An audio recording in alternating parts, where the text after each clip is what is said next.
अस्सलाम वालेकुम dear students, English learning का आज हमारा 16वां लेसन है। पास्ट परफेक्ट टेंस हम इंग्लिश में बनाने का तरीका सीखेंगे। तो आइए देखते हैं कि उर्दू में इसकी पहचान क्या है और फिर इंग्लिश में इसको बनाने का तरीका क्या है। 12 टेंसेस के अंदर हम जानते हैं कि प्राइमरी 3 टेंसेस हैं, प्रेजेंट, पास्ट, फ्यूचर, और सेकेंडरी टेंसेस जो हैं वो हमारे पास इंडेफिनिट, कॉन्टिन्यूस, परफेक्ट और परफेक्ट कॉन्टिन्यूस हैं, जिनके मिलाने से हमारे पास 12 टेंसेस बन जाते हैं। और पास्ट परफेक्ट का नंबर 7 आता है, जिसके अंदर पास्ट कौन सा टेंस है जी? प्राइमरी, और परफेक्ट कौन सा है? सेकेंडरी। तो मिलकर क्या बन गया? Past perfect. तो उर्दू में इसकी पहचान क्या है? उर्दू में इसकी पहचान है कि सेंटेंस के आखिर पर चुका था, चुकी थी, चुके थे वगैरह आएगा। यानी एक्चुअली इसके अंदर जो परफेक्ट है उसको उर्दू में हम मुकम्मल कहते हैं, और उसके लिए उर्दू में जो अल्फाज इस्तेमाल होते हैं वो चुका, चुकी, चुके वगैरह इस्तेमाल होते हैं। और जो पास्ट है उसको हम उर्दू में माजी कहते हैं, जो गुजरा हुआ ज़माना जो है ज़ाहिर करता है, और उसके लिए हम अल्फाज इस्तेमाल करते हैं था, थी, थे वगैरह। यूँ आपके पास उर्दू में इसका नाम बन जाता है फेल, माजी, मुकम्मल। तो पहचान उर्दू में हमारे पास क्या बन गई कि फिक्रे के आखिर पर चुका था, चुकी थी, चुके थे वगैरह आएगा, या फिर इसके अलावा कर लिया था, कर ली थी वगैरह। ये भी वर्ड जो हैं आप देख रहे हैं, इसमें भी मुकम्मल काम का गुजरे हुए ज़माने में पाया जाता है। ठीक है, अच्छा एग्जाम्पल में अगर देखें तो वो स्कूल जा चुका था, मैंने खाना खा लिया था। तो इस तरह के सेंटेंसेस जो उर्दू में होंगे वो आप पहचान लीजिए कि फेल, माजी, मुकम्मल के हैं, जिनको अगर आप इंग्लिश में ट्रांसलेट करेंगे तो टेंस बनेगा पास्ट परफेक्ट। ठीक है, आइए अब हम देखते हैं कि इसको बनाने का क्या तरीका है। बेटा जी, इसको बनाने के लिए सबसे इम्पॉर्टेंट बात याद रखिए कि इसके तमाम सेंटेंसेस के अंदर, चाहे वो आपके पास सादा फिक्रे हों पॉजिटिव वाले, चाहे आपके पास इंट्रोगेटिव हों, चाहे वो नफ़ी वाले फिक्रे हों जिसमें नहीं का इस्तेमाल होता है, या फिर नेगेटिव इंटेरोगेटिव हों जिनमें सवालिया भी हो और साथ में नहीं का भी इस्तेमाल हो, सभी टाइप के सेंटेंसेस के अंदर एक हेल्पिंग वर्ब इस्तेमाल होगा। और हाँ, हेल्पिंग वर्ब एक ही इस्तेमाल होगा तमाम सब्जेक्ट्स के लिए। ठीक है, और वो हेल्पिंग वर्ब होगा हैड। मीन्स आपके पास कोई तखसीस नहीं है कि ही, शी, सिंगुलर के लिए कोई और आई, वी, यू और दे के लिए कोई और होना है। सभी के लिए हैड ही इस्तेमाल होगा। ठीक है जी, तो अब आप जानते हैं कि हैड का इस्तेमाल किस तरह से होगा। तो इंग्लिश में पॉजिटिव सेंटेंसेस के लिए स्ट्रक्चर फिर यूं बनेगी, सब्जेक्ट के बाद हैड, और फिर फॉर्म इसमें कौन सी लगेगी? भाई देखिए, मुकम्मल है तो मुकम्मल के लिए फिर आपके पास थर्ड फॉर्म ही लगेगी। ठीक है, तो माजी के लिए आपके पास यहाँ पर हेल्पिंग वर्ब हैड आ गया, तो इन्होंने मिलकर जो है माजी मुकम्मल यानी पास्ट परफेक्ट को डिस्क्राइब कर दिया। इसी तरह से नेगेटिव सेंटेंसेस अगर बनाने हो तो हैड नॉट सब्जेक्ट के बाद आता है और उसके बाद थर्ड फॉर्म। और अगर आपने इंट्रोगेटिव बनाने हो तो उसके लिए हैड शुरू में आता है, फिर सब्जेक्ट और फिर उसके बाद थर्ड फॉर्म, और ऑब्जेक्ट आपको पता है कि एंड पर आना है। और इस तरह से अगर इंट्रोगेटिव के अंदर नेगेटिव सेंटेंसेस आ जाएं तो फिर क्या होगा?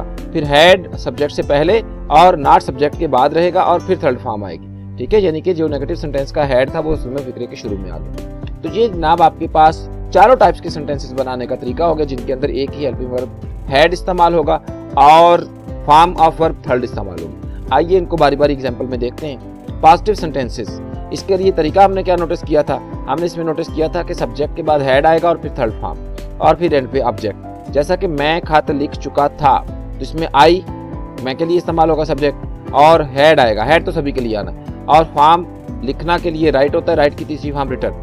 आई had written a letter, letter जो है इसमें आ लेटर जो है वो ऑब्जेक्ट है, और ए भी आपको मालूम है आर्टिकल है। यहाँ पर हमने स्कूल का काम कर लिया था, we had finished our homework. आप स्टेशन पर पहुंच चुके थे, you had reached the station.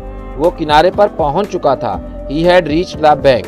वो खाना पका चुकी थी, शी हैड कुक्ड मील। वो फूल चुन चुके थे, they had plucked the flowers. अंधेरा छा गया था, it had got dark. Aslam ने टिकटें जमा कर ली थी, असलम हैड कलेक्टेड टिकट्स। फूल खिल चुके थे, फ्लावर्स हैड ब्लूम। अब आपने देख लिया इसमें एक ही हेल्पिंग वर्ब और उसके साथ थर्ड फॉर्म ऑफ वर्ब इस्तेमाल हो रही है, और अगर ऑब्जेक्ट है तो वो उसके भी बाद आता है। अब नेगेटिव सेंटेंसेस में अगर हम जाएंगे तो हमारे पास सब्जेक्ट के बाद हैड नॉट आएगा, फिर थर्ड फॉर्म आएगी। मैं गाड़ी नहीं चला चुका था, I had not driven a car. हम मरी नहीं जा चुके थे, we had not gone to Murree. आप सबक याद नहीं कर चुके थे, you had not learn your lesson. वो सबक नहीं पढ़ चुका था, he had not said his lesson. वो प्याली में चाय नहीं डाल चुकी थी, she had not poured tea in the cup. वो हवाई जहाज पर सफर नहीं कर चुके थे, they had not travelled by air. अंधेरा नहीं छा चुका था, it had not got dark, आदमी पहाड़ी से नीचे नहीं उतर चुका था। A man had not come down the hill, फूल नहीं खिल चुके थे। Flowers had not bloom. तो इसमें भी आपने देखा कि उसी तरह से फर्स्ट पर्सन, सेकंड पर्सन और उसके बाद थर्ड पर्सन, इट और सिंगुलर प्लूरल के साथ सभी के साथ हैड और उसके बाद नॉट और उसके बाद थर्ड फॉर्म आई और अगर ऑब्जेक्ट था तो उसके भी बाद आया। अब हम चलते हैं इंट्रोगेटिव की तरफ। इंट्रोगेटिव सेंटेंसेस जो हैं इनके अंदर आपको पता है हेल्पिंग वर्ब इंट्रोगेटिव में कहाँ आता है, सब्जेक्ट से पहले आ जाता है। फॉर्म जहाँ पर थर्ड है तो उधर ही बात थर्ड फॉर्म सब्जेक्ट के बाद ही रहेगी।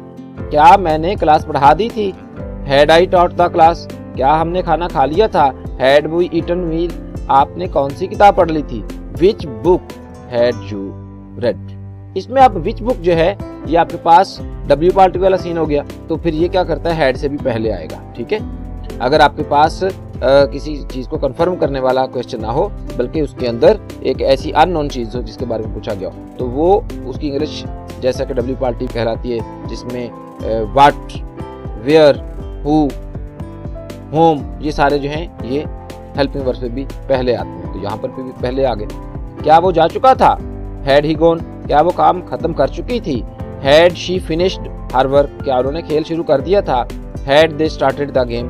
क्या बारिश हो चुकी थी, हैड इट रेन्ड। मुम्तहन ने इम्तहान क्यों ले लिया था, why had examiner taken the exam. तो वाई आपने देखा डब्ल्यू पार्टी हैड से भी पहले। क्या अरशद ने पैगाम भेज दिया था, had Arshad sent the message. Sent third form है, तो इसमें आपने देखा हेल्पिंग वर्ब जो है सब्जेक्ट से पहले लगता है और यूँ आपके पास थर्ड फॉर्म अपनी जगह पर मौजूद है। तो ये आपके पास इंटरोगेटिव सेंटेंसेस थे। अब अगर इंटरोगेटिव सेंटेंस के अंदर नॉट भी आ जाता है फिर क्या होगा, सब्जेक्ट से पहले हेल्पिंग वर्ब जाएगा, सब्जेक्ट के बाद नॉट और उसके बाद थर्ड फॉर्म आएगी।